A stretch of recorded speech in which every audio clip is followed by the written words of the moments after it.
They look like dream vacations, floating cities, endless buffets, and nights under the stars. But hidden below deck are stories cruise lines don't want you to hear. These aren't campfire tales. They're real encounters, carefully rechecked from Reddit, forums, and survivor accounts. What you're about to hear has left passengers missing, storms without end, and cabins that should not exist. If you're watching this in the dark, dim the lights. Make sure you're subscribed to Midnight Outcry with the bell turned on. Because once you step aboard, there's no going back. And when you're done, tell us in the comments, which of these real stories would scare you the most if it happened on your next cruise? Story 1. I saw her before I even stepped on the ship. She was standing alone at the terminal window, her face hidden beneath a wide black hat, her hands pressed flat against the glass as rain streamed down outside. Something about her posture froze me. She wasn't just waiting like the rest of us. She was staring into the storm, unmoving, like she belonged to it. My name is Daniel Reed. I'm 34 from Ohio. I work as an HVAC technician, and I don't usually take vacations. Too much work, too many bills. But my wife convinced me that 7 days in the Caribbean on a luxury cruise ship would be the break we needed. Sunshine, all-you-can-eat buffets, evening shows, the kind of thing you see in glossy ads. That's what we paid for. But what I saw, and what followed us on that ship, I would never have believed if I hadn't lived it. And listen, before I go on, do me one thing. If you're into stories that people swear are true, that leave you questioning what's real and what isn't, hit subscribe to Midnight Outcry right now. Dim the lights, turn the volume up, and keep listening. Because what happened next, it's why I may never set foot on a ship again. The rain was relentless that day, slamming against the wide glass of the Miami cruise terminal. People huddled near their luggage, laughing nervously as lightning flashed across the water. Families snapped photos, kids ran between chairs, crew members in bright polos tried to herd us toward the gangway. But every time I glanced back at that woman, she hadn't moved. Same black coat, same hat, same stiff posture. Nobody else seemed to notice her. When our group was finally called, my wife tugged my arm, and we shuffled forward with dozens of other passengers. The gangway was slick with rain, vibrating faintly under the weight of the crowd. Halfway up, I froze. My stomach dropped. She was ahead of me, the same woman, hat tilted just enough to obscure her face, coat dripping wet, as if she'd walked straight through the storm. I could have sworn she'd been standing behind us in the terminal only seconds before. "Danny?" My wife nudged me. "What's wrong?" I swallowed hard and shook my head. Nothing. Just nothing. By the time we boarded and stepped into the bright, echoing atrium, she was gone. The ship was massive, more like a floating city than anything else. Marble-patterned floors gleamed under golden chandeliers. A piano tinkled in the corner, and the air smelled faintly of perfume and cleaning chemicals. My wife was buzzing with excitement, snapping photos and pointing out every detail, but I couldn't shake the crawling feeling under my skin. Later, during the mandatory safety drill, that feeling sharpened. We stood packed on deck, life jackets strapped on awkwardly, while a crew member read through the roll call. Passengers raised their hands as their names were called. It was tedious, boring, until one name rang out. Harper, Evelyn, Harper, silence. The officer repeated it. Evelyn Harper? Nobody answered. Passengers glanced around, shrugging. The officer marked something on his clipboard and moved on, but my blood ran cold. Evelyn Harper. I didn't know how, but I was sure that was her name. I'd heard it whispered in my head the moment I saw her at the terminal. The rest of the evening should have been normal. Buffet dinner, cocktails, a comedy show in the theater. My wife laughed, took selfies, tried to pull me into the mood. But everywhere I went, I felt her eyes on me. By the glass elevators in the atrium, I saw her again. She was standing on the ground floor, directly beneath me. Hat tilted up, staring straight at me through the glass shaft. My stomach lurched as the elevator rose past her. For a split second, I thought I saw her mouth move, forming words I couldn't hear. When I looked again, she was gone. I told myself I was tired. Travel stress, storm outside, maybe I just imagined it. But when we returned to our cabin, a chill swept over me. The room was neat, just as we'd left it. But the bathroom mirror was fogged, as if someone had just stepped out of the shower. And across the glass, scrawled in dripping streaks, was a word. Boarded. I wiped it away with my sleeve, heart hammering, but my wife hadn't seen it. She was unpacking, humming, already planning the next day. I didn't say anything. I couldn't. That night, the storm worsened. The ship creaked and groaned against the waves, wind howling past our balcony. I lay awake, staring at the ceiling while my wife slept. And just past midnight, I heard it. A knock, soft, slow, 3 times, at our door. I sat up, heart pounding, straining to listen. Nothing, just the hum of the engines and the howl of the wind. I told myself it was nothing, but when I finally drifted into a shallow, uneasy sleep, I dreamed of her, Evelyn Harper, standing in the hallway outside our cabin, whispering my name.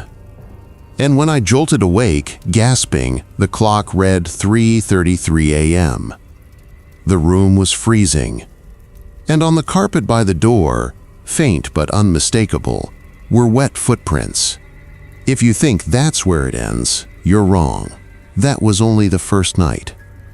The next morning, sunlight streamed through the balcony curtains, warm and golden, as if the storm had been nothing more than a bad dream. My wife stretched, smiled, and suggested breakfast on the pool deck. She had no idea about the footprints I'd seen. I wanted to tell her, but every time I opened my mouth, the words caught in my throat. What if she thought I was losing it? The ship looked alive that morning. Kids splashing in pools, waiters carrying trays of fruit and pastries, steel drums echoing across the open deck. The air smelled of sunscreen and fried bacon, nothing threatening about it at all. For a few minutes I let myself believe it was fine. Maybe I had imagined everything. But then, by the edge of the pool, I saw her, Evelyn Harper. She was sitting alone in a deck chair, her black coat draped unnaturally heavy in the rising sun. No sunglasses, no hat this time. Just pale skin, dark hair plastered wet against her cheeks, as though she'd stepped straight out of the ocean. Nobody around her seemed to notice. A boy ran past, spraying water from his squirt gun, and it went right through her. I blinked hard. She was gone. I almost dropped my plate. My wife was chattering about shore excursions, comparing snorkeling trips and dolphin swims, but I couldn't hear a word. My hands were shaking too badly to butter my toast. By late afternoon, I convinced myself I needed answers. Maybe she really was on the passenger list. Maybe Evelyn Harper had checked in late or been missed during roll call. It had to be something like that. I found the purser's desk near the atrium, a long counter with polished brass rails. The clerk behind it smiled politely, tapping on her computer as I leaned in. "Hey," I said, trying to keep my voice casual, "can you check something for me? The muster drill yesterday. You called the name Evelyn Harper. Did she ever board?" The clerk frowned slightly, typing. Her screen glowed green in the reflection of her glasses. Then she shook her head. "No passenger by that name." My mouth went dry. "Are you sure? You called it out." "Yes, sir. Sometimes names from past voyages slip onto the lists." "Computer errors." She forced a smile. "It happens." I wanted to ask more, but another passenger stepped up with a complaint about his minibar, and I was pushed aside. That night, the storm returned. Not as violent as the first one, but enough to rock the ship. Rain battered the balcony glass while the curtains billowed from the draft under the door. My wife fell asleep quickly, but I lay awake, listening, waiting. And then, softly, so faint I almost missed it, I heard humming, a woman's voice. It drifted through the walls, a lullaby I didn't recognize, carrying above the groan of the engines. I sat up slowly, every hair on my body standing on end. The sound was coming from the hallway. I slipped out of bed, careful not to wake my wife, and pressed my ear to the door. The humming was clearer now, slow and steady, and woven between the notes was something worse. "My name," whispered. "Daniel," I froze. My throat tightened, but I forced myself to look through the peephole. She was there. Evelyn Harper. Standing barefoot in the corridor, drenched as though pulled from the sea. Water dripped from her hair, her dress clinging to her skin. Her eyes, her eyes were pale gray, clouded, unfocused, but locked on my door. Her lips moved. "Boarded." I stumbled back, hand clamped over my mouth, heart slamming against my ribs. When I dared to look again, the hallway was empty. I didn't sleep that night. The next day, I tried to act normal. We toured the onboard art gallery, attended a trivia game, even sat through a cooking class. But no matter where I went, I caught glimpses of her, in reflections, in passing crowds, in shadows near the stairwells. Once, in the glass of a display case, I saw her standing directly behind me. When I spun around, no one was there. By dinner, I was unraveling. My wife noticed my silence, my trembling hands. "Danny, what's going on?" she whispered across the table. "You're scaring me." Before I could answer, the lights flickered.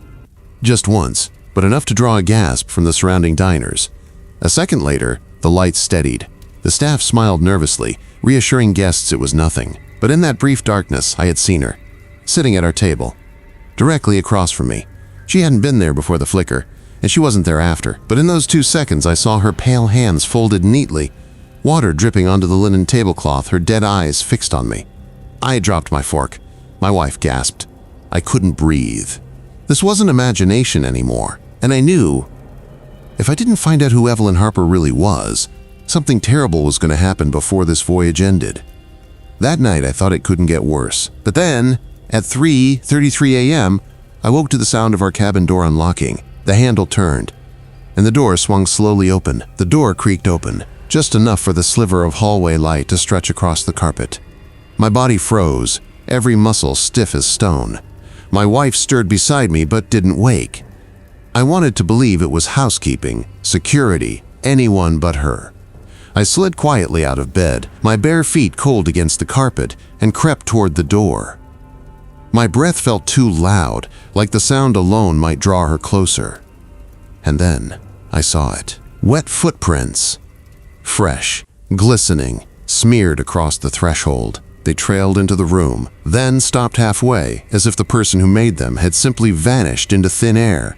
I slammed the door shut and latched it, my hands trembling. My wife shot up in bed, panicked. "What's wrong?" I couldn't bring myself to tell her. I just whispered, "Lock the balcony. Don't open it no matter what."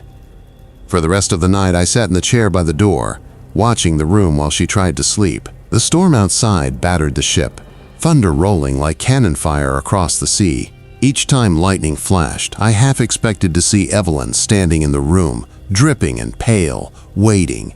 By morning, I'd had enough. I needed answers. I skipped breakfast, heading straight to the lower decks where most passengers never wandered. Crew corridors, service doors. I told myself if Evelyn wasn't on the manifest, maybe someone among the crew knew the truth. The hallway was narrow, the ceiling low, pipes rattling overhead. The smell of disinfectant stung my nose. I walked past door after unmarked door until I found one slightly ajar. Inside, 2 crew members in Navy coveralls were smoking, their conversation hushed. I cleared my throat. "Excuse me, can I ask you something?" They jumped, clearly not used to passengers intruding. One of them, a wiry man with sunken eyes, muttered, "You're not supposed to be down here." "I know," I said quickly, "but I need to ask. Evelyn Harper, do you know that name?" For a second, silence. The men exchanged a look, and something in their expressions chilled me. They weren't confused. They weren't curious. They looked afraid. The wiry man stubbed out his cigarette and whispered, You should forget that name." "I can't," I said, my voice shaking. She's here. I've seen her." His jaw tightened. "No, you've noticed her. That's worse." Before I could push further, the other man slammed the door shut in my face. The lock clicked. I stood there, stunned, my pulse pounding. They knew. I staggered back to the passenger decks. The noise of laughter and music almost surreal after what I'd just heard. My wife was waiting near the atrium, irritation etched into her face. "Danny, where have you been? You're scaring me." I wanted to tell her everything, but how could I? Instead, I mumbled about not sleeping well, and we joined a trivia game to avoid her questions. That evening, the captain himself announced over the PA that the ship would alter its course slightly to avoid another storm front. His calm baritone reassured most of the passengers, but to me, it only stirred dread. Because as the announcement ended, the intercom crackled for just a moment longer than it should have. And in that static, faint but distinct, I heard her voice. Daniel boarded. I nearly collapsed in front of everyone. Later that night, as I paced the empty promenade deck, sea wind whipping across the railings, I saw her again. She stood at the far end, backlit by the red glow of the lifeboat lamps. Her hair clung wet against her face, her eyes pale moons staring through me. I shouted this time, anger and fear tangled in my throat. "What do you want from me?" She tilted her head, water dripping onto the deck, then raised one trembling hand. She pointed toward the black water below, and then she was gone. I staggered back to the cabin, shaking. My wife was asleep, her breathing steady.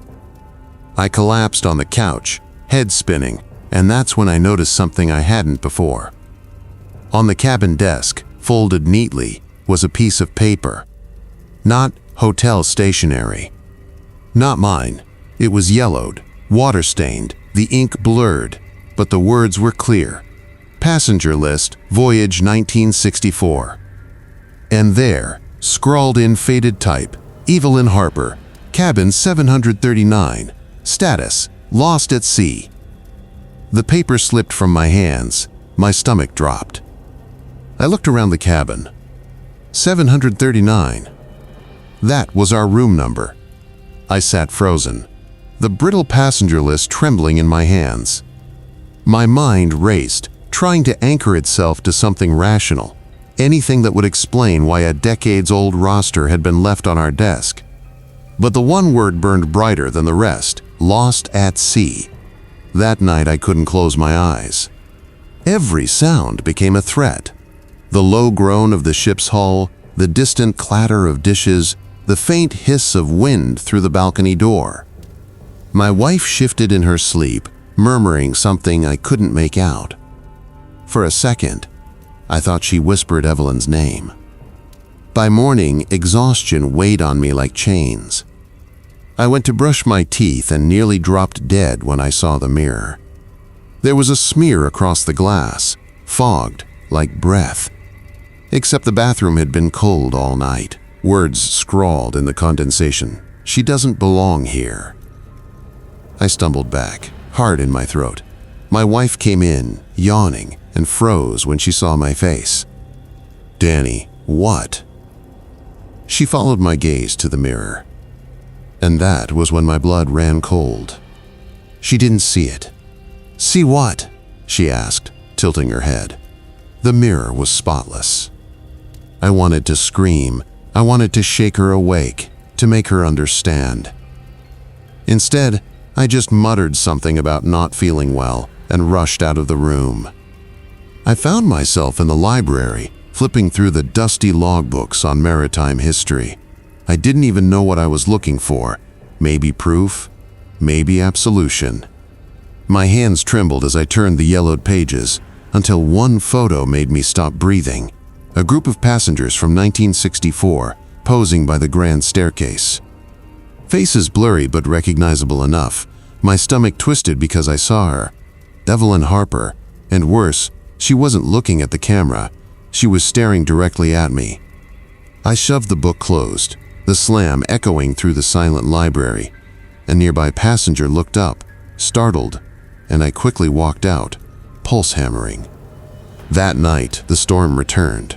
Rain lashed the balcony doors, waves pounding so hard it felt like the ship might crack open. My wife finally confronted me.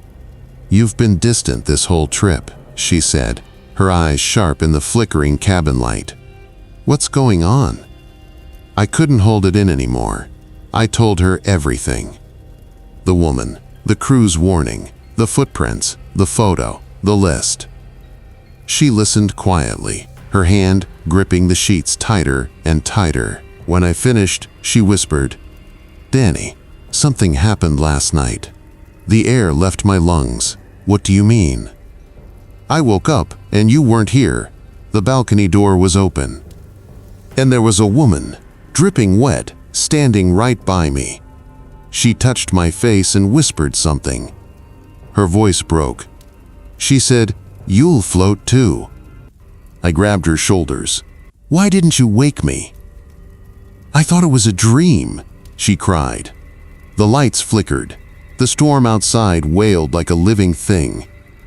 And then the intercom clicked on again, static, hissing through the speakers. Only this time, it wasn't the captain's voice. It was Evelyn's. "Daniel Harper," she said slowly, like tasting the name. "Your room is ready," my wife gasped. She knows your name." I staggered to the phone, slamming the receiver down and dialing the front desk. It rang, and rang, and rang. Finally, someone answered. But it wasn't a human voice. It was the sound of gurgling water, like someone drowning on the other end of the line.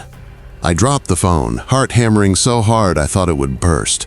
My wife clutched my arm, whispering frantically, "We need to get off this ship." But how? We were in the middle of the ocean. I turned slowly toward the balcony, where the storm raged. Lightning split the sky, illuminating the glass, and for just a heartbeat, Evelyn's pale reflection stood there, smiling as though she'd already won. And in that flash, I noticed something impossible. She wasn't alone. There were others behind her, dozens of them, waterlogged, hollow-eyed, faces frozen in silent screams. They pressed against the glass, desperate, like the ocean itself had come to claim me. The lights went out. When the lights went out, the only sound was the storm howling like a throat full of broken glass. My wife's nails dug into my arm as we stood frozen, waiting for the emergency power to flicker on. But instead, the cabin filled with another sound. A slow, steady dripping, like water falling from the ceiling. I fumbled for my phone, its weak glow spilling across the carpet. My breath hitched. The floor was wet. A dark puddle spread from the balcony door, stretching across the room like fingers reaching for us. Then came the knock. Not on the door. On the inside of the glass. 3 sharp taps. Rhythmic. Deliberate. My wife whimpered, "Please, don't open it." But the lock rattled by itself, metal clinking against metal. I yanked the curtain shut and pressed my back against the door, praying my weight would hold it. That's when the intercom crackled again. Her voice was clearer this time, cutting through the storm. Calm, patient. "Daniel Harper, you've kept me waiting long enough." The ship groaned, tilting violently. Somewhere down the hall, a passenger screamed. Alarms blared, but not the kind you expect. No safety instructions, no calm crew voices. Just a shrill, wailing siren that felt more like a funeral march. I grabbed my wife's hand. "We're going to the bridge," I shouted. "We need answers, now." We stumbled through the swaying corridors, the emergency lights casting everything in a blood-red glow. Water pooled along the floor, sloshing around our ankles. Doors banged open and shut as though unseen hands were driving passengers back into their rooms. At one point, I swear I saw a family standing silently in a doorway. Their clothes dripped seawater, their eyes empty. When I blinked, they were gone. By the time we reached the bridge, my lungs burned. I slammed the door open, only to find the captain and his officers standing perfectly still, staring straight ahead. Not at us. at Evelyn. She was there, at the helm, her soaked dress clinging to her pale body, her black hair plastered to her face. She smiled, as if she had been expecting me. "You made it," she said softly. "You always do." My wife clutched my arm, trembling. "Who are you?" she whispered. Evelyn tilted her head. "A passenger, just like you. But this ship, it doesn't let passengers leave. It keeps what it's owed." I shook my head. "I never boarded before. I don't know you." She stepped closer, her wet footprints sizzling on the floor like acid. "Daniel Harper, look deeper." The captain finally moved, his voice hoarse, like he hadn't spoken in years. "Every voyage the ship claims its due, the sea remembers, the names return." And then he pointed at me. "It was always you." My throat tightened as Evelyn held out her hand. "You were on this ship once before. You never left. That's why no one remembers you signing in, Daniel. Because you already belong to me." The bridge lights flickered, and in that stuttering glow my reflection appeared in the glass. For the first time, I noticed something horrifying. I wasn't standing there. Not really. My reflection was waterlogged, skin pale and wrinkled, eyes black pits. I looked just like the drowned figures pressing against my balcony door. My wife screamed, stumbling back. No, this isn't real." But I couldn't deny it. I felt it. The salt on my skin, the cold seeping into my bones. The storm wasn't outside anymore. It was inside me. Evelyn whispered, "Come home." The ship lurched violently, throwing us all to the floor. Sirens wailed, glass shattered, and in the chaos I felt her hand brush mine.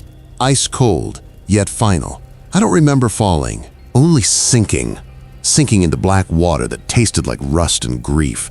And then silence. I woke up in my cabin. The sun shone bright through the balcony doors. My wife sat across from me, smiling gently as though nothing had happened. "Rough night, huh?" she said. For a moment, I almost believed it. The carpet was dry, the list was gone. My clothes were clean. But when I looked in the mirror, the truth hit me like a wave. My reflection didn't move. It just stared back, dripping seawater, lips curled in a smile that wasn't mine. And that's the last thing I'll ever remember from that cruise. At least until someone else boards this ship. And someone else starts seeing her. Evelyn always finds a way. Always.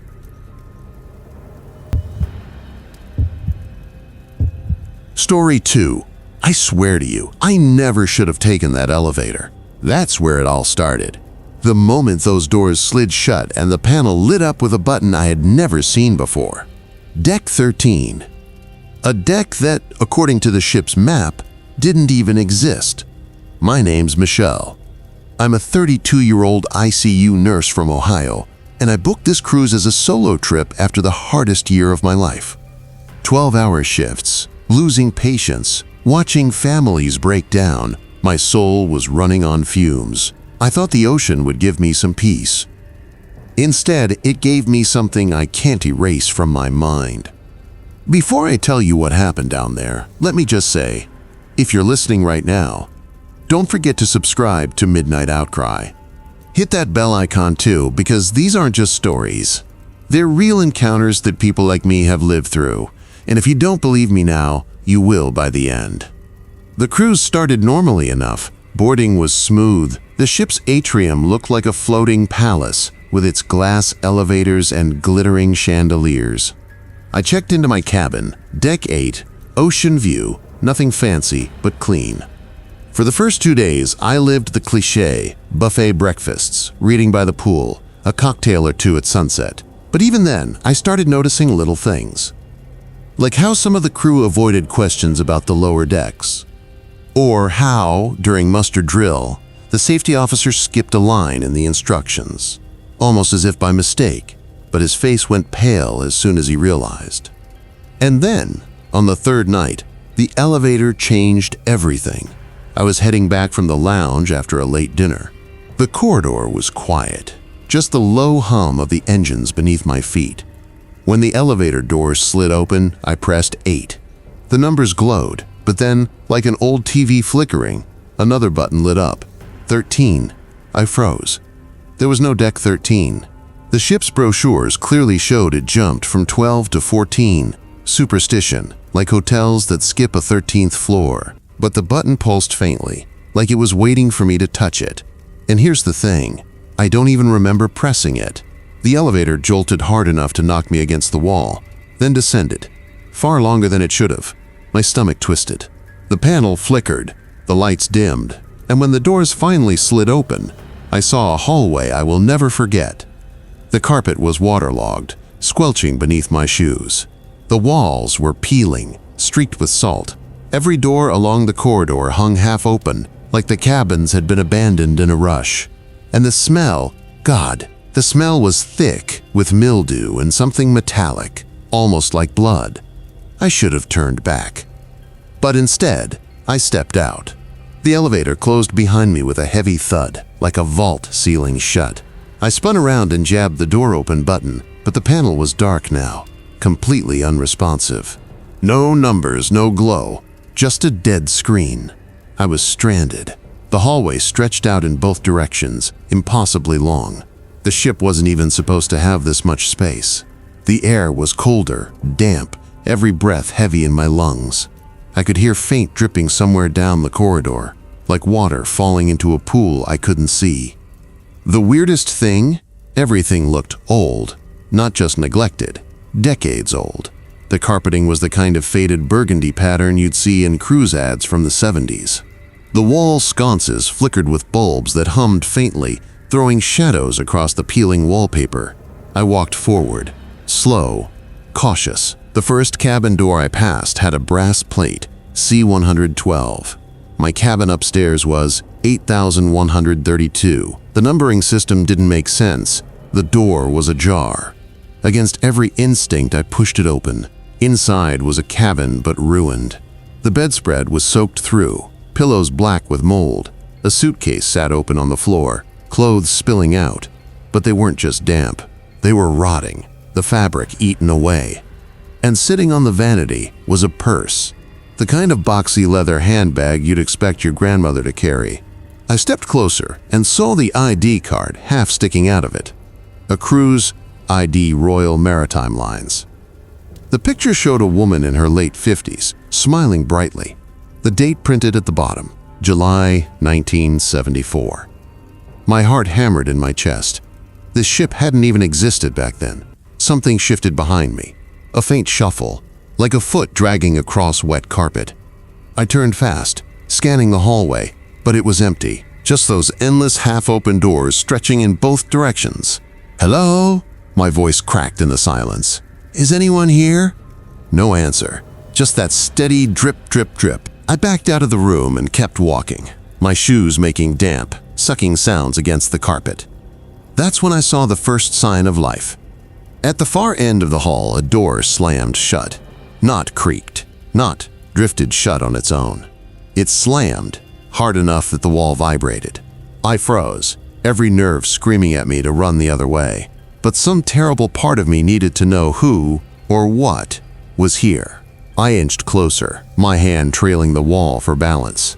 Each step felt heavier, like the hallway itself was pressing down on me. Halfway there, the overhead lights flickered once, twice, then went out. Darkness swallowed me whole. I couldn't see my own hand in front of my face. I pressed myself against the wall, heart pounding so loud it echoed in my ears. And then, in that suffocating black, I heard it. A whisper. Not words, just the shape of a voice, low and wet, breathing against my ear. And then a hand, ice cold, clammy, brushed the back of my neck. I screamed. The lights snapped back on. The hall was empty, but I wasn't alone. Standing halfway between me and the elevator was a man. At least, I think it was a man. He wore a soaked white dinner jacket, the kind people wore decades ago on formal nights. His hair was plastered to his head with water, his skin pale as wax. He stared at me without blinking. and dripping from his sleeve was a slow trickle of seawater, pooling at his feet. I took a step back. He didn't move. Then, in a voice that sounded like it was bubbling up through drowning lungs, he said, "You shouldn't be here." The man's eyes were the worst part, clouded, milky, like he'd been pulled straight out of the ocean after weeks beneath. He didn't blink, didn't breathe, just stood there with water dripping steadily from his sleeve, spreading in a widening pool across the hallway carpet. My throat went dry. I'm lost," I stammered.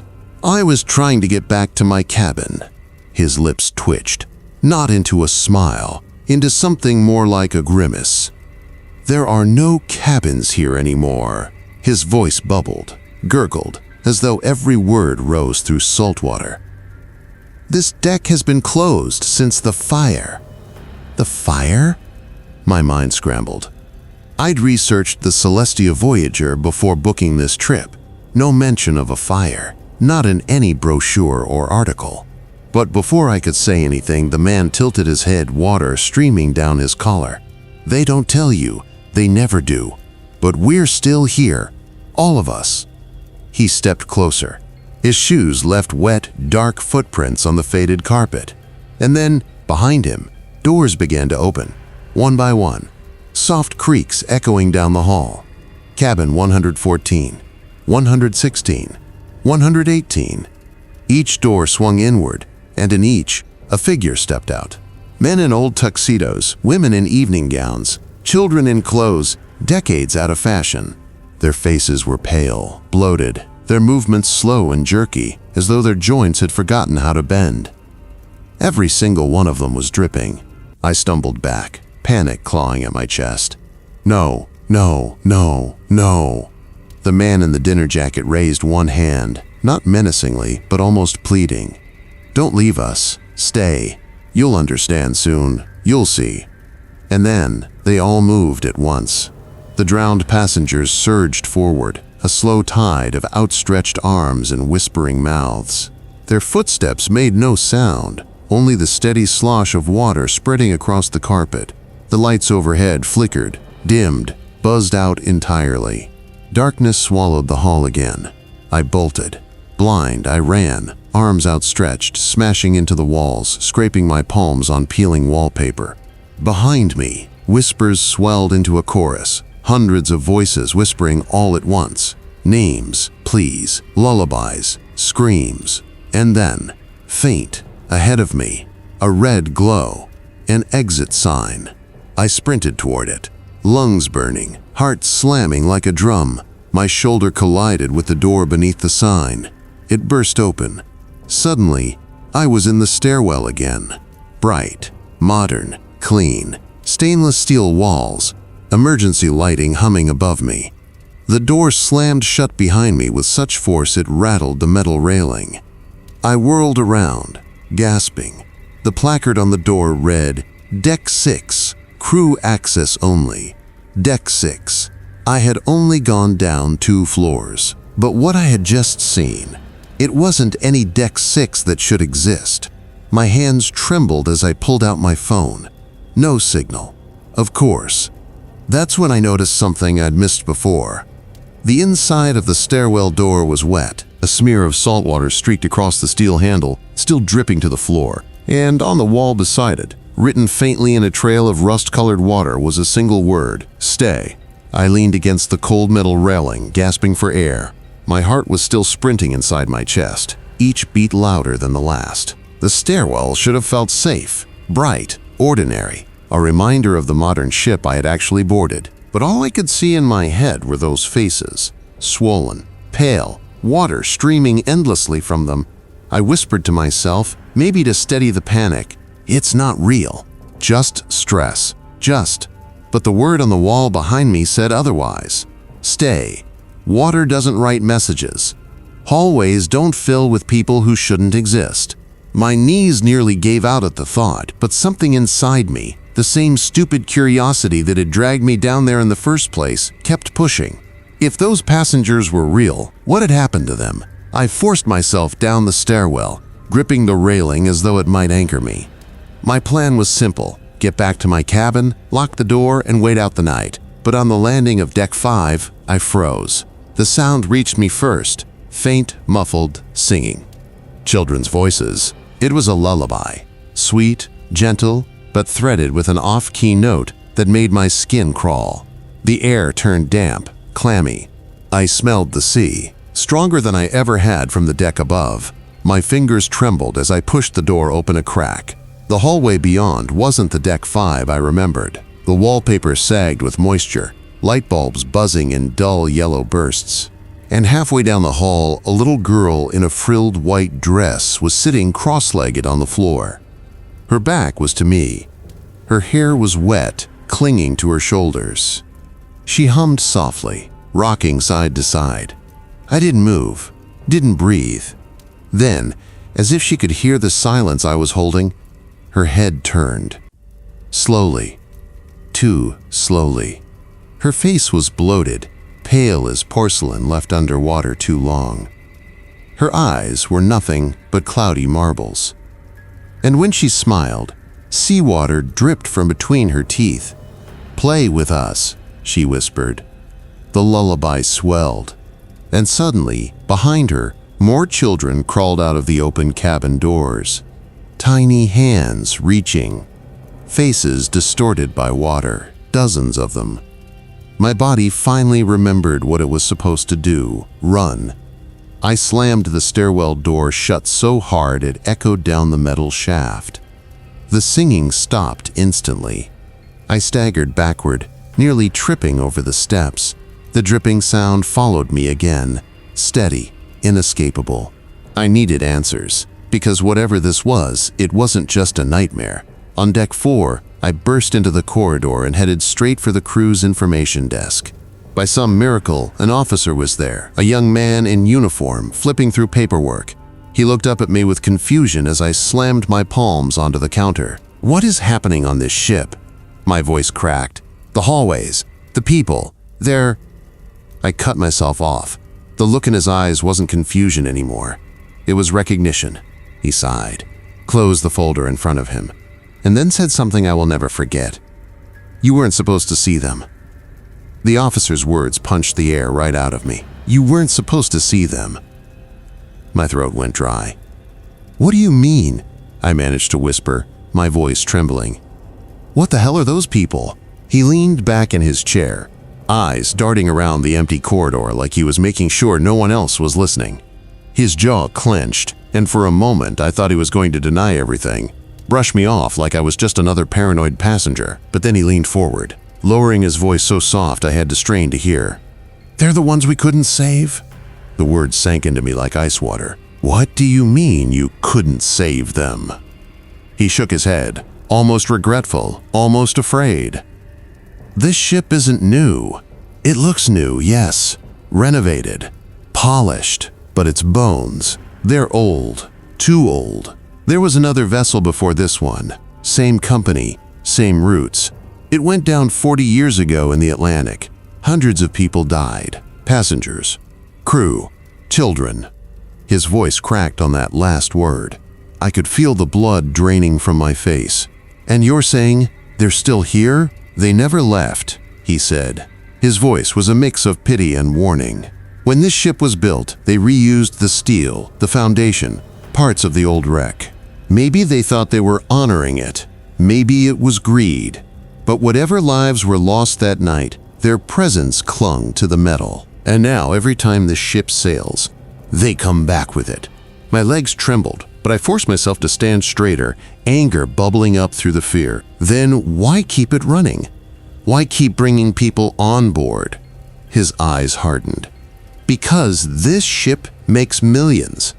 Because not everyone sees what you saw. Most passengers never notice a thing. They hear a noise, think it's the plumbing.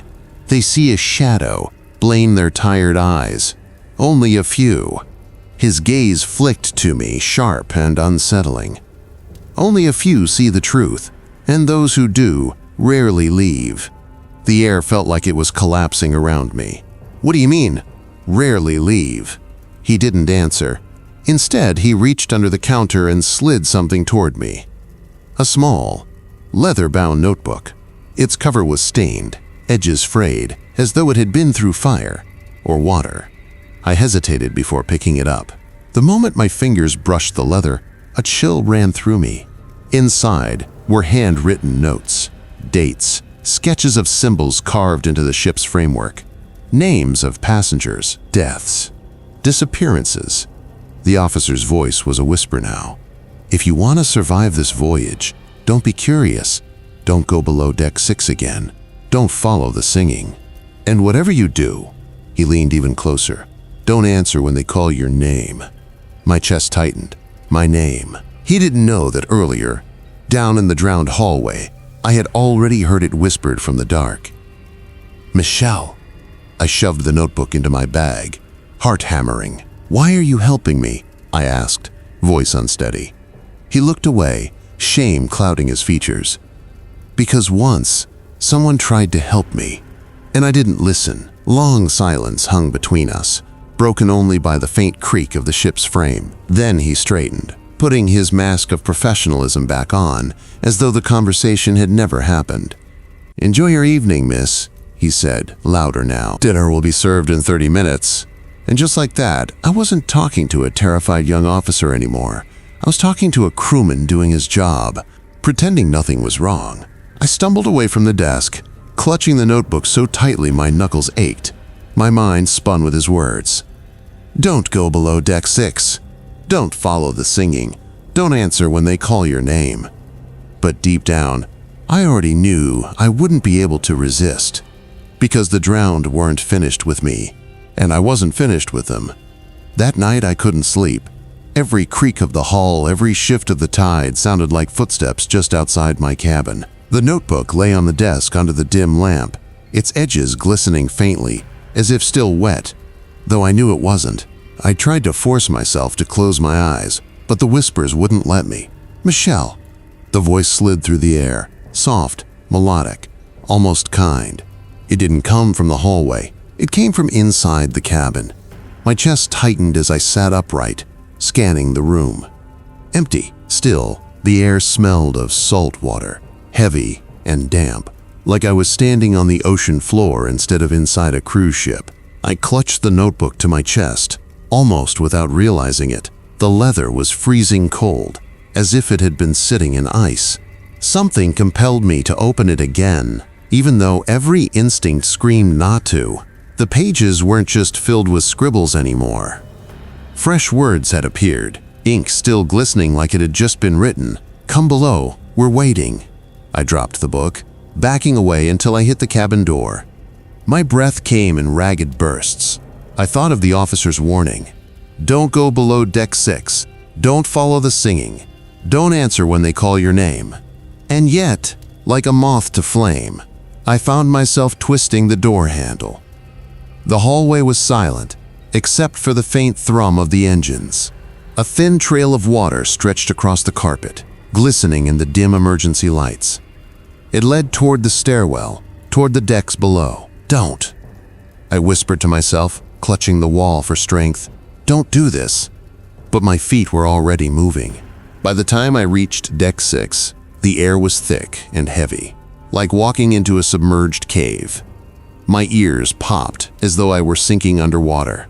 Then, faint at first, I heard it, singing. Not one voice, but dozens.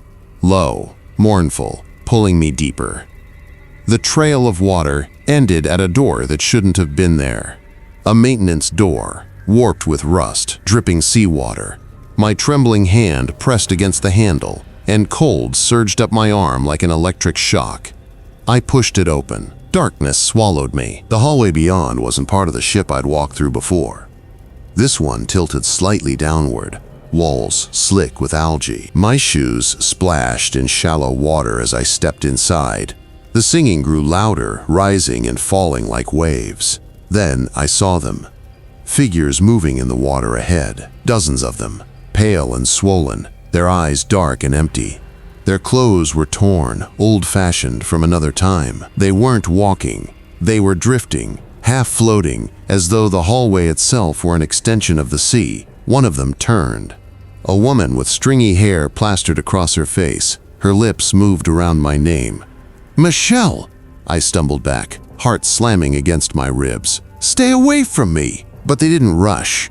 They didn't lunge. They only watched, reaching out pale, waterlogged hands. And that was somehow worse. Behind me, the door slammed shut. The hallway groaned, metal twisting like a ship about to split. Water surged up from below, filling around my ankles, then my knees. I screamed, pounding at the door, but it wouldn't budge. The drowned moved closer, their voices joining together in one terrible chorus. "Come with us. You've already drowned." Water filled my mouth as I screamed again. My lungs burned. I clawed at the notebook, pulling it from my jacket pocket, desperate for anything. Its pages whipped open in the current, and in the flickering light, I saw the last words written there. She was the final offering. Darkness swallowed me whole. When the ship docked 2 days later, my name wasn't on the manifest. According to the crew, no one named Michelle had ever boarded at all. The cabin I'd stayed in? Empty. The officer I'd spoken with? Gone. All that remained was a damp notebook found wedged under a stairwell, pages blank except for a faint water stain shaped like a handprint. Story 3. They say the ocean keeps its secrets. You can stare into that endless horizon for hours, lulled by the rhythm of the waves, and never guess what truly lurks beneath or what the ship itself might be hiding. On a cool spring evening aboard the Ocean Star, a luxury cruise liner leaving from Miami and bound for the Caribbean, one such secret began to unravel in a way that no one could explain. The passenger's name was Daniel Cross. He was 32 years old, worked in software development, and carried himself like someone who had been waiting far too long for a break from the grind of life. To his friends, he seemed ordinary, quiet but reliable. To the other passengers, he was just another face in the crowd, sipping his first drink at the poolside bar, sunburn beginning to set into his pale skin. No one could have predicted that within 48 hours, Daniel would be the center of the most unnerving story whispered on that ship. I still remember the way his story was pieced together, scattered witness accounts, fragments of security footage, and whispers between crew members who swore they had seen something that could never make it into an official report. It started the first night at sea. Daniel had been spotted wandering the upper deck, staring out over the water longer than most people could stand. A couple passing by later said he seemed, quote, entranced, like something in the black expanse of the Atlantic was holding him. At 2 a.m., he was seen again, leaning over the railing, his phone clutched tightly in his hand. Security cameras caught this moment, grainy, distant footage, but the strangest part wasn't his behavior. It was the fact that the timestamp on that camera jumped. 3 minutes of footage vanished, replaced with static, as though someone, or something, had deliberately erased it. By morning, Daniel was gone. His cabin was found in perfect order, his suitcase untouched, his wallet and passport still inside the drawer. But the bed showed signs that he hadn't slept at all. The sheets were neatly folded, as though never disturbed. When the ship's intercom called for him at breakfast, no one responded. By noon, his absence became impossible to ignore. Crew members started knocking on doors, asking if anyone had seen him. One woman, traveling alone, claimed she had spoken to him just before dawn in the hallway outside her room. She swore Daniel had looked pale, almost drenched, though no one else remembered rain or seawater near that corridor. Here's where the story twists into something that makes even seasoned sailors shiver. Later that day, the captain ordered a quiet review of the ship's logs and surveillance. That's when they realized something chilling. Every camera angle that should have shown Daniel leaving his deck was missing. Instead, there were long stretches of black screens, like the ship itself had blinked at the exact moments that mattered most. Passengers whispered theories. Some believed he had jumped overboard. Others insisted he'd been taken. By whom, no one dared to guess. But a small group of people sitting in the lounge that evening swore they had seen Daniel again. Just a glimpse, a reflection in the glass sliding doors leading out to the deck. His face, pale and wide-eyed, standing in a place where no one else could see him. And yet, when security rushed there, the deck was empty. The ship carried on, cutting through the waves as though nothing had happened. But from that point forward, strange things began to plague the passengers. Cabins would unlock themselves in the middle of the night. The elevators stalled between decks, lights flickering. One man even reported hearing someone whisper his name right outside his door. But when he checked the peephole, there was no one in sight. Every story has a moment where you wonder if what you're hearing is just exaggeration. But the thing about Daniel's disappearance is that the records back it up. The cruise line filed an official missing passenger report once they docked in San Juan. The Coast Guard even conducted a search of the surrounding waters. Nothing. Nobody. No belongings. Nothing but silence. Now, if you're listening to this right now, think about this. How does a man vanish from a ship, a floating city of steel and cameras, without leaving a trace? And why did the ship itself seem to glitch around the exact moments of his disappearance? If you're new here and these mysteries grip you the way they grip me, make sure you hit that subscribe button and turn on the bell icon, because we dive deep into real, verified accounts just like this one. This is Midnight Outcry, and we don't just tell stories. We uncover what others are afraid to admit. The tale of Daniel Cross is only beginning, and trust me, you'll want the lights dimmed for this. Because the deeper we go, the more you'll realize. Sometimes the ocean doesn't just take people. Sometimes it keeps them. The captain made an announcement the following morning, his voice calm but firm, urging passengers not to panic. Daniel Cross, he said, was unaccounted for, and the crew was actively investigating. But behind the polished tone, there was a crack in his voice that didn't go unnoticed. People on cruise ships vanish sometimes. It's rare, but it happens. Still, the way this one unfolded unsettled even the most composed travelers. I pieced together the mood on board from several different accounts, and every single one described the same thing: unease. Breakfast chatter was replaced with whispers. Strangers compared notes about the last time they thought they'd seen him, and the strangest detail? More than one passenger admitted they'd dreamt about him the night before, dreams where Daniel stood at the edge of their beds, dripping with seawater, silently pointing toward the door. Now, you tell me, how does a dozen unrelated people have the same nightmare on the same night about the same man who just disappeared? Coincidence? Or something else? A woman named Karen, a retired nurse from Colorado, told investigators she woke up at 3:07 a.m. to the sound of someone pacing in the hallway. She thought it was drunk passengers making noise, but when she checked through her peephole, she swore she saw Daniel. He was barefoot, leaving wet footprints on the carpet as he walked. When she opened her door seconds later, the hallway was dry. Hooks like that start driving people mad, especially when you're trapped on a ship miles from land. Some passengers demanded to turn back. Others whispered about bad omens, saying no one should have ever set sail on that date. April 13th, a Friday. The crew tried to keep order. They tightened security, checked passenger IDs, locked certain upper decks at night. But that only made people talk more. What were they trying to hide? Why block off the deck where Daniel was last seen? A young couple from Atlanta claimed they managed to sneak onto that deck one night, despite the closure. What they found made them run straight back to their cabin without a word to anyone until much later. The railing was slick with salt water, dripping as if a storm had just passed over it. But the skies above were perfectly clear, stars shining in an undisturbed sky. Here's the part that really chills me. Daniel's cabin. The crew had sealed it off after his disappearance. Standard procedure.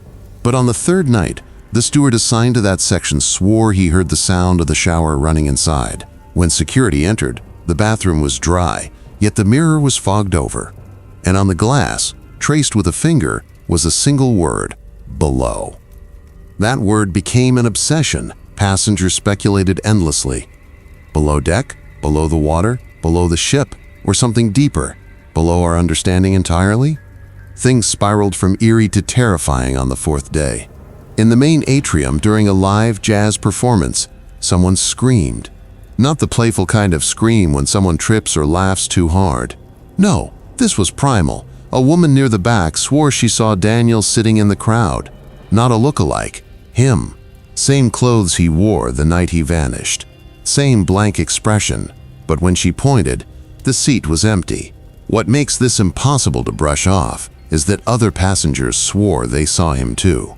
Not just in that moment, but in reflections, glass windows, polished silverware, even the pool water. A dozen tiny glimpses, fleeting but undeniable. Daniel was everywhere and nowhere. Now, let's pause for a moment. Think about being stuck on that ship. No escape, nowhere to run.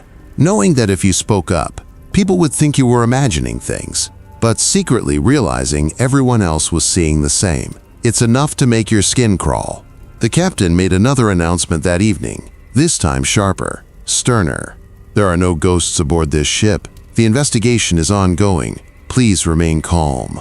But anyone who's ever been at sea knows, when the captain breaks his mask of control, fear spreads faster than any storm. Passengers began refusing to leave their cabins at night. The casino sat half empty. The once bustling bars went quiet. And still, the reports kept coming. Wet footprints leading nowhere. Doors creaking open on their own.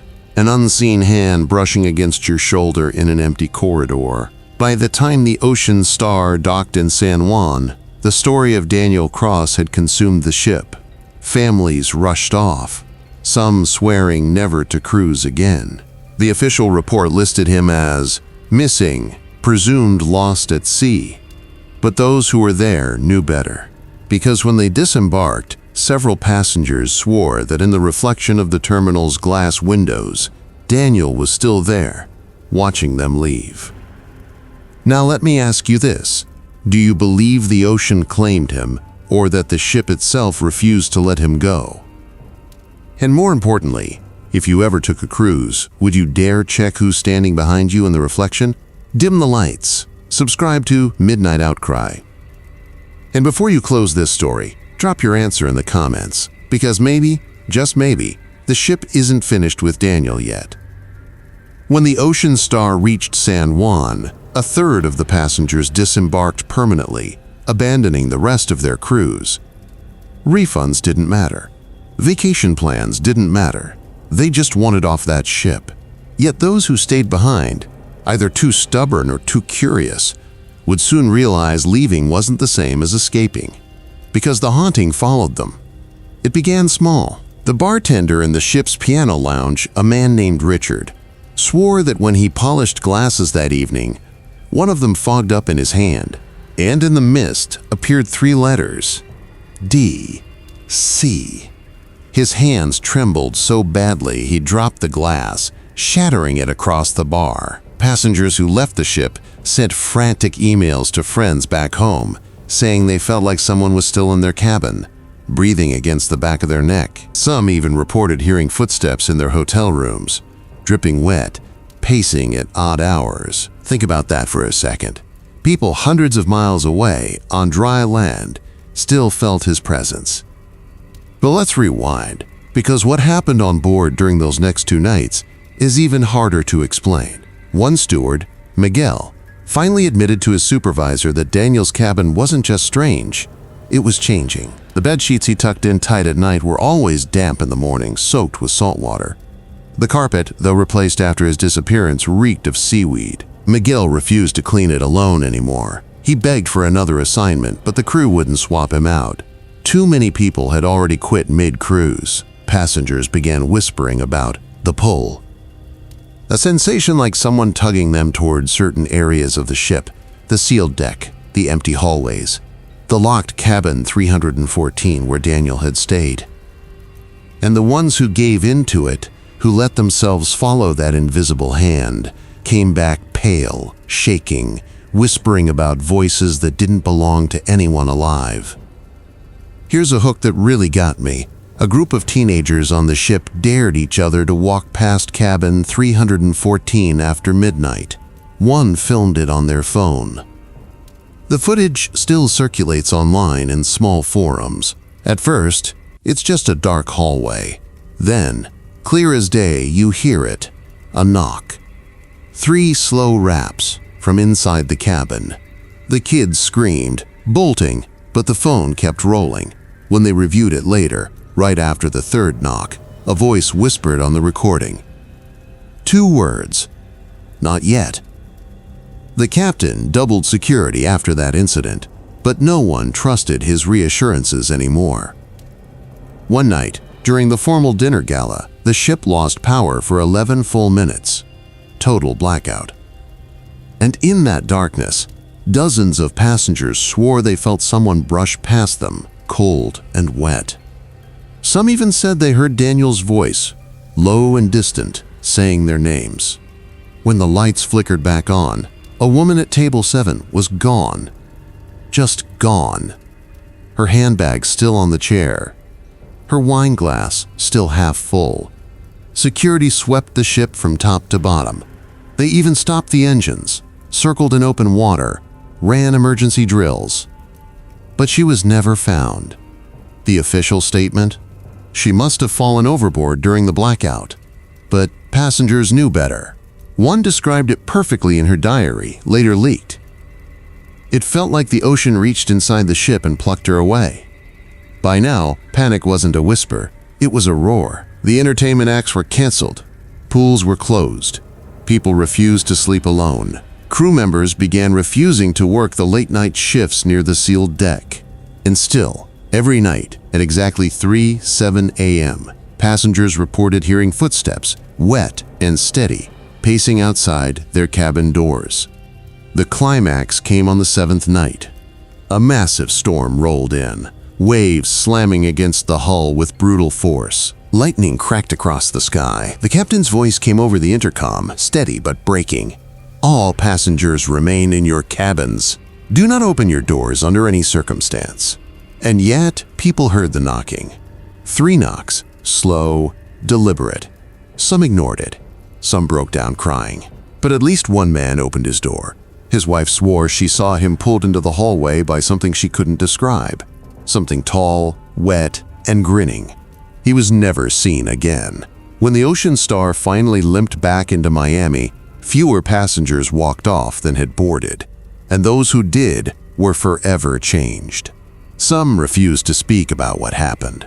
Others spoke too much, warning anyone who'd listen that the ship itself was cursed. Here's the kicker though, Daniel Cross's name? It isn't listed on the official passenger manifest, not anymore. Somehow, somewhere along the way, it was erased, like he was never there at all. So tell me, what do you think? Was Daniel a man who drowned at sea, or something far older wearing his face? And if you ever heard 3 slow knocks outside your cabin at 3:07 a.m., would you dare open the door? Dim the lights, subscribe to Midnight Outcry. And let me know in the comments, would you stay locked in, or would curiosity take over? Because that choice might be the difference between surviving or becoming the next name erased. The captain called it a routine review, but everyone knew it was a cover-up. 2 nights after the blackout and the missing woman at table 7, the crew began locking doors to entire sections of the ship. No explanations. Hallways that had been open to passengers one day were sealed with chains and padlocks the next. Their faces pale and tight with nerves, and if anyone asked questions, the answer was always the same. For your safety, please return to your cabin. Safety, that word had lost all meaning on the Ocean Star, because whatever Daniel had become, or whatever had taken his shape, wasn't confined to one place anymore. He moved freely. Some swore they saw him standing in the observation lounge, staring out at the lightning-lit waves. Others whispered that his reflection appeared in the glass of the elevators, even when no one was standing inside.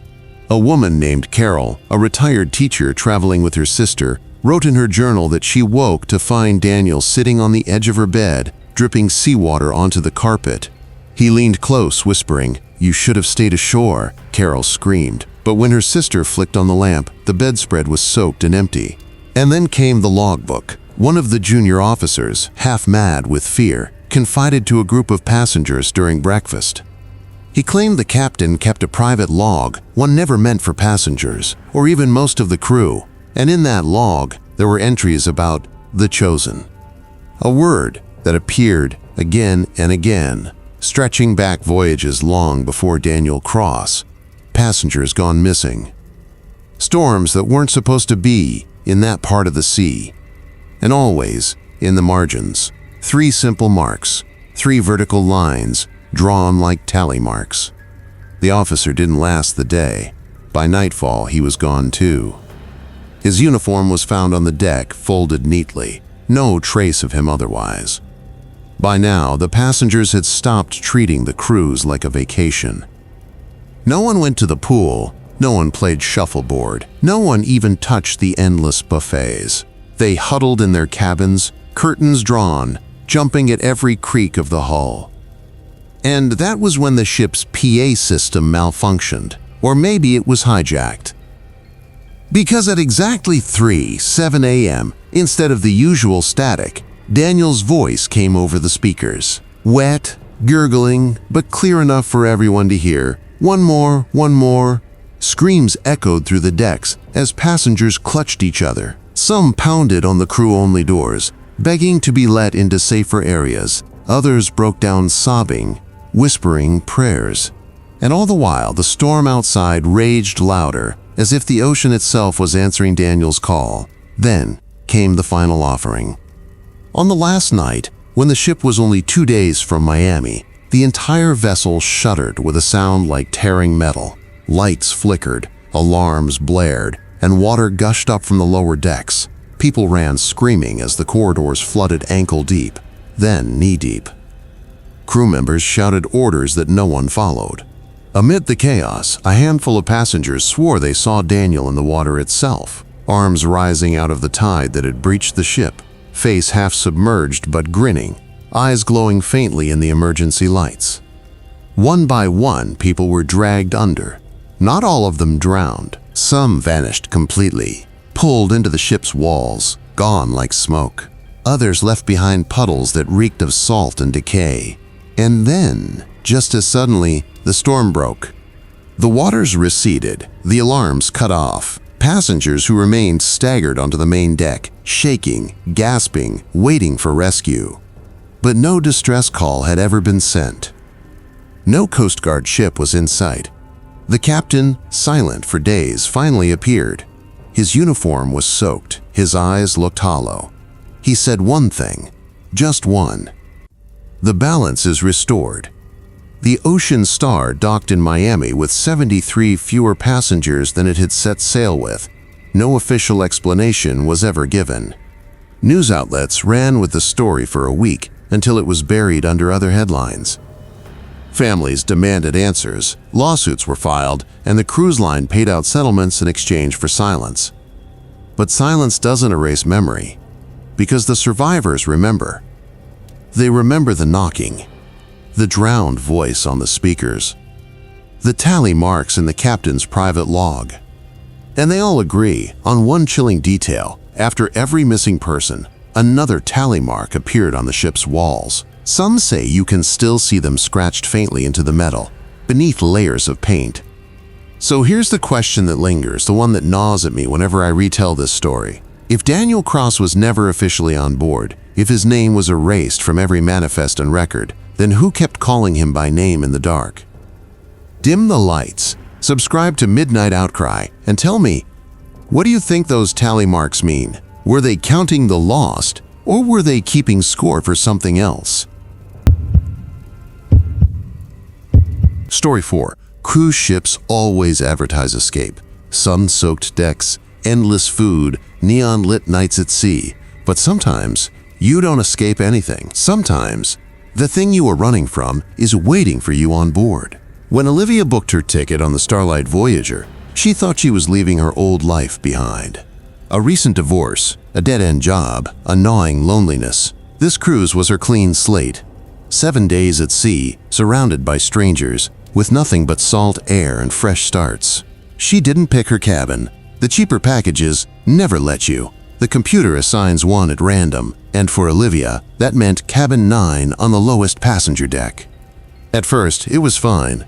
A little cramped, yes, and the window wasn't a real window, just a round porthole that looked out onto an endless black ocean. But she told herself it was cozy. She unpacked, hung a few dresses, even placed a paperback on the nightstand to make it feel lived in. The first night, though, she noticed something strange. At 2:14 a.m. sharp, she woke up to the sound of dripping. Steady, rhythmic. She sat up, listening, and realized it was coming from the bathroom. She padded barefoot across the carpet, flicked the light on, and froze. The faucet wasn't dripping. The faucet was dry. The dripping was coming from the shower, though she hadn't even used it.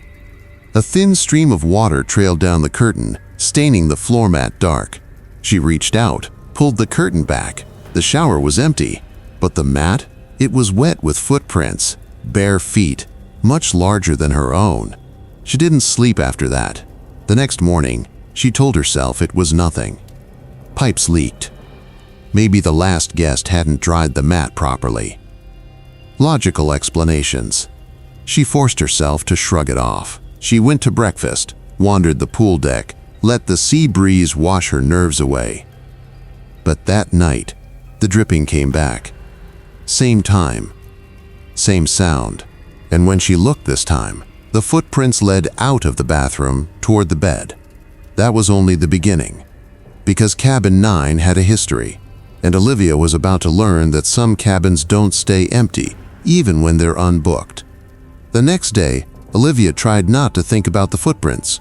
She spent most of her time outside the cabin, lingering in cafes, watching shows, chatting with strangers just to avoid going back. But when night came, she couldn't avoid it forever. Cabin 9 was waiting. That second night, she tried a trick. She left the bathroom light on. A silly comfort, but light makes people braver. She curled into bed with her paperback, the dim yellow glow spilling under the door. At least this way, she'd see if anything changed. She woke at exactly 2:14 a.m. again. The sound was there. Not dripping this time. A shuffle, like someone pacing slowly on carpet. She sat up, heart pounding. The bathroom light was off. Her stomach dropped. She hadn't touched the switch. She whispered into the dark, "Hello?" No answer. But the pacing stopped, and then, from the other side of the bathroom door, 3 knocks. Slow, deliberate. Olivia couldn't move. Her whole body froze, every nerve screaming to run, but where would she go? She was trapped in the middle of the ocean, hundreds of miles from land, sealed in a steel box with whatever this was. The next morning, she went straight to the front desk. She tried to explain calmly, but the words came out rushed, desperate. The dripping, the footprints, the knocking. The staff member gave her a strained smile, the kind designed to calm anxious passengers. "Cabin 9?" he repeated, tapping at his computer. "Strange. It isn't usually assigned." Olivia frowned. "What do you mean?" The man quickly backpedaled, smile tightening. "Oh, nothing. Maintenance issues. It's just rarely in circulation. I'll see if we can move you." But when he checked, the ship was fully booked. Every cabin sold out. "Just a few more nights," he assured her. "Try not to worry. Sometimes being at sea plays tricks on the senses." But Olivia knew what she had heard, what she had felt. The storm outside had calmed to a deceptive silence, but inside the ship, the tension was heavier than the air before thunder. Jacob walked slowly through the narrow corridor, the lights above flickering as though they were breathing with him. He swore he heard footsteps trailing behind, but every time he turned, there was nothing except the echo of his own boots against the metal floor. As he reached the end of the hall, a door creaked open by itself. The cabin number wasn't supposed to exist on this deck. 412. His chest tightened. He'd counted the rooms before. The numbers went from 410 straight to 414. Yet here it was. The door stood just wide enough to invite him inside, though the darkness behind it looked bottomless. He whispered under his breath, "This can't be real." But curiosity pushed him forward. The moment he stepped in, the air changed. It was colder, like walking straight into a freezer. The walls weren't the cream color of the ship anymore. They were lined with peeling wallpaper, damp and moldy, as if this room had been abandoned for decades. The bed in the center of the room had a dent, as though someone had just been lying there. The blanket was still moving, like it was breathing, Jacob's hand trembled as he reached out, but before his fingers touched the fabric, the blanket sank flat, completely still. He froze. A sound came from the corner. A woman's sob. Faint, broken, repeating like a scratched record. He turned his head slowly, and in the shadowed corner, a figure sat with her knees pulled to her chest, rocking back and forth. Her long hair hid her face, but he could feel her staring straight through him. His instinct screamed to leave, yet his body felt rooted to the ground. He forced himself to step backward, but the door had already vanished. Behind him now was just another wall, the same rotting wallpaper covering it. His breath quickened. The sobbing stopped. The silence was worse. Then, in a voice that was both near and impossibly far, the woman whispered, "You shouldn't have come here." The light flickered violently, and for a fraction of a second, her face became visible. Eyes sunken, skin gray and stretched thin, mouth wide, as if frozen mid-scream. When the light steadied, she was gone. Jacob stumbled forward, searching for any way out. He clawed at the walls, pressed against them, desperate to find the door he'd entered through. The wallpaper tore under his nails, revealing not wood or steel, but more layers of the same damp wallpaper, endless, suffocating. And then, the ship itself groaned, a deep metallic moan that rattled the floor beneath his feet. He realized he wasn't just trapped in a room. It felt like the ship was folding him into itself, swallowing him whole. At that moment, a chilling thought crossed his mind. What if this room wasn't part of the ship at all? What if he had stepped into something the ship carried with it, something that had no escape? The air grew heavy. His vision blurred, and in that suffocating silence, Jacob heard a faint knock, 3 slow taps, coming from beneath the bed. The knock beneath the bed came again, slow, deliberate, like knuckles tapping against a wooden coffin. Jacob's knees almost buckled, but something pulled at him, some dreadful gravity, to crouch down and look. His heartbeat was so loud he swore it was shaking the air around him. He lowered himself, inch by inch, his palms clammy against the moldy carpet. The space under the bed looked impossibly dark, deeper than it should have been. He leaned closer, eyes straining to adjust. That's when he saw it. 2 pale hands, too long, too thin, gripped the underside of the mattress. The fingers stretched out unnaturally far, bending backward at angles no human hand could manage. And then, those fingers began drumming against the wood in the exact same rhythm as the knocks. Tap, tap, tap. Jacob scrambled back, hitting the nightstand, which toppled over and shattered the silence with a violent crash. The sobbing voice returned instantly, closer this time, whispering in his ear, though no one was near him. "You shouldn't have come here." The bed shook, not like something was crawling under it. No, it thrashed as if the mattress itself was alive, convulsing. The dent reappeared, deeper this time, like an invisible body pressed into it. Jacob's instincts screamed louder than the storm outside. He charged toward the wall where the door had been and slammed his fists against it, shouting for help. But the wall rippled. His knuckles sank into it like he was punching wet clay. The wallpaper peeled itself back, curling away, and Jacob realized the wall wasn't solid anymore. It pulsed, breathing like flesh. His stomach lurched. He staggered backward. From under the bed, something began to crawl out. The hands dragged first, bending grotesquely as they pulled a figure into the room. A head followed, hair matted and dripping, as if it had been submerged underwater. The face was wrong, skin swollen and pale, lips purpled, eyes wide open and staring without blinking. It was the woman, not alive, not dead. Something in between.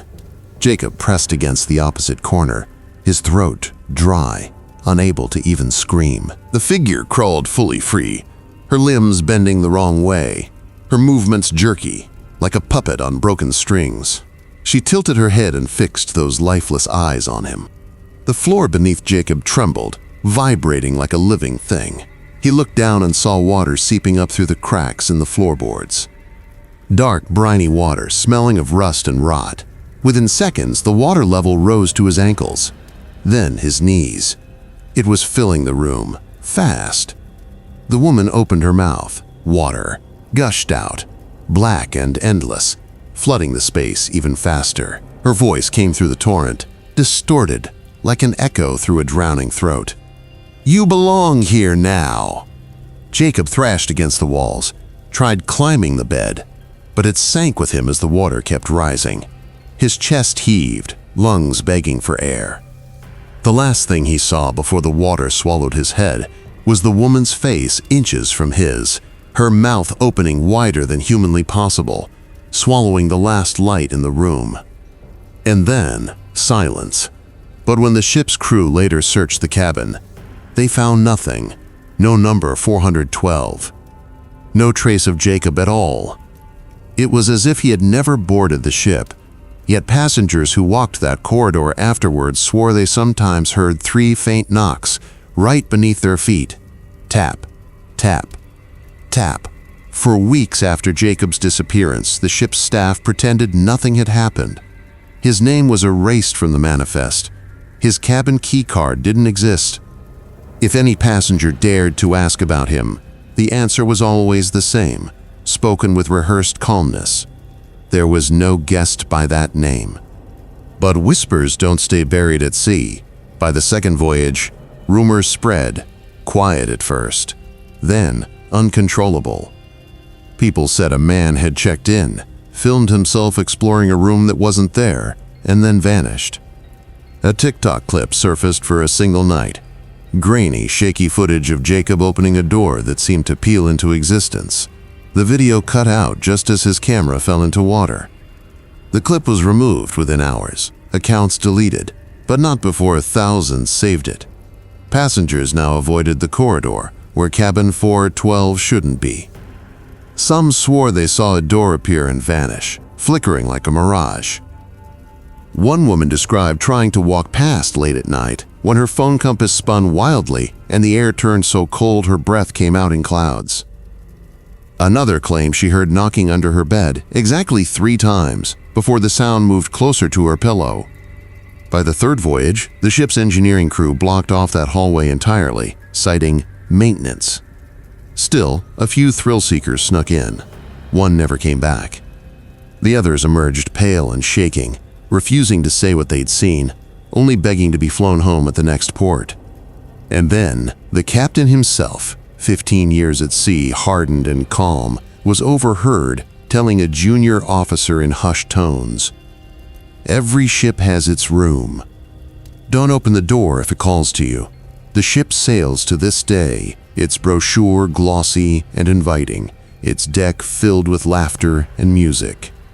But some nights, when the ocean is perfectly still, a handful of passengers hear it, faint, patient, echoing from beneath their floorboards. Tap, tap, tap." And the question that lingers, was Jacob the first one to disappear into that room, or just the latest?